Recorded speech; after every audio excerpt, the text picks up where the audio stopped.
Fala pessoal, tudo bem? Hoje eu queria falar sobre um tema um pouco mais famoso, conhecido aí no cinema, na música e tal, que é a Guerra do Vietnã, né? A invasão dos Estados Unidos ao Vietnã, que muita gente não sabe por que isso aconteceu, o conflito ideológico, Vietnã do Norte, Vietnã do Sul, os comunistas, os capitalistas e por aí vai. Então vamos abordar isso aqui nesse vídeo. A Guerra do Vietnã é um daqueles capítulos do século XX que parece ter sido feito sob medida para virar ferida aberta. Nada ali foi simples, nada foi linear e até hoje muita gente tenta entender onde exatamente tudo começou e por que aquilo terminou do jeito que terminou. Para começar, o Vietnã não era um país dividido por natureza, era um território que por séculos tinha resistido a invasões, desde chineses até franceses.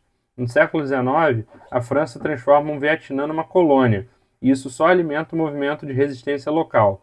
Entre esses grupos, aparece Ho Chi Minh, um nacionalista que passa anos estudando fora, se aproxima do comunismo e volta decidido a libertar o país do domínio estrangeiro, do colonialismo francês.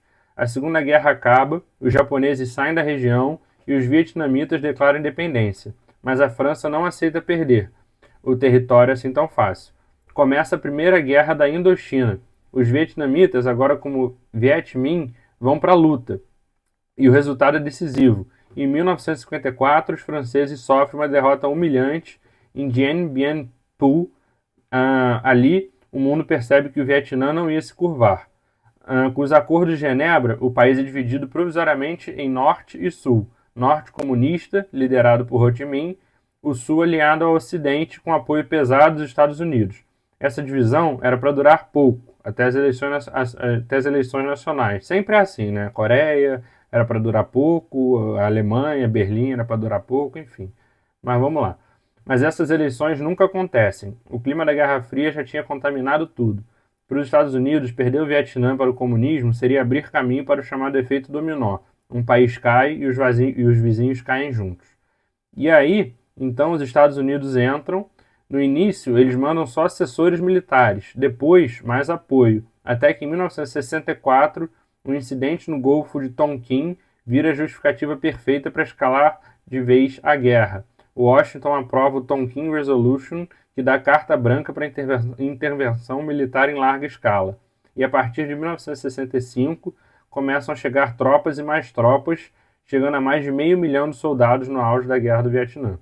Só que o Vietnã não era uma guerra convencional. No papel, os Estados Unidos tinham mais armas, mais tecnologia e mais dinheiro, mas na prática estavam lutando contra um inimigo que conhecia cada pedaço da selva, que se camuflava, que usava táticas de guerrilha, emboscadas, túneis subterrâneos e principalmente tinha motivação ideológica e nacionalista para lutar até o fim.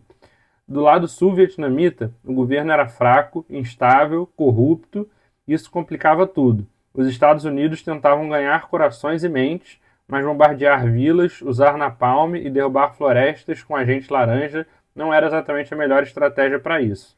Em 1968, vem o ponto de virada, a ofensiva do Tet. O Viet Cong lança um ataque coordenado em dezenas de cidades, inclusive Saigon. Militarmente, o ataque foi contido, mas psicologicamente foi devastador para os americanos. A população americana percebeu que a guerra estava longe de acabar e que o governo tinha mentido sobre estar próximo da vitória. A opinião pública implode. Protestos tomam universidades, ruas, jornais, tudo. A televisão mostra imagens cruas da guerra todos os dias, famílias veem filhos voltando em caixões e o governo começa a perceber que aquilo não tem saída fácil, né? Não vai ter uma saída fácil. Nos anos seguintes, a estratégia vira vietnamização, treinar o exército do Vietnã do Sul para assumir o combate enquanto os americanos reduzem a sua presença no Vietnã, né, reduzem a quantidade de tropas. Só que treinar não resolve o problema estrutural. O governo do Sul continuava frágil e o Norte tinha apoio soviético e chinês, além de uma disciplina militar impressionante. Em 1973, é assinado o Acordo de Paris. Os Estados Unidos se retiram oficialmente, mas o conflito interno continua. E em 1975, o Norte lança a ofensiva final. Foi rápido. As defesas do Sul colapsam e em 30 de abril de 1975, Saigon cai. Tanques do Norte entram na cidade, o helicóptero no telhado da embaixada vira símbolo de retirada e o Vietnã é reunificado sob um governo comunista. A guerra deixa marcas profundas, entre 2 e 3 milhões de vietnamitas mortos, mais de 58 mil soldados americanos mortos, né? Um país inteiro devastado, florestas destruídas, bombas não detonadas que até hoje representam perigo, e nos Estados Unidos, uma trama nacional que muda a maneira como o país enxerga intervenções militares. A confiança no governo despenca, o Congresso limita poderes de guerra do executivo. É como se o Vietnã tivesse quebrado algo no imaginário americano, aquele American Way of Life, o American Dream, e que não condizia com as imagens que estavam sendo mostradas na televisão, nos jornais, em todos os lugares. E a parte mais irônica, décadas depois, Vietnã e Estados Unidos se reaproximam. Hoje existe cooperação econômica, diplomática e militar entre os dois. O país virou uma potência industrial emergente, com milhões de jovens que já nasceram muito depois da guerra. Quando você olha para a guerra do Vietnã como um todo, percebe que não é só um conflito militar, é uma história sobre nacionalismo, colonialismo, propaganda, guerra psicológica, tecnologia contra a determinação e, e sobre como superpotências podem perder guerras para adversários teoricamente mais fracos. E também um lembrete incômodo de que entender um país exige mais do que números, drones e discursos políticos. Exige entender o povo que vive ali e o que ele está disposto a sacrificar. E no fim das contas, o Vietnã mostra que nenhuma guerra é só sobre território, é sobre identidade, sobre quem escreve a narrativa final, e sobre como decisões tomadas a milhares de quilômetros de distância podem moldar vidas, florestas e gerações inteiras, gerações futuras, etc. É curioso porque o exército americano nunca conseguiu derrotar, ganhar, sair vitorioso numa guerra, nesse tipo de guerra da tática de guerrilha.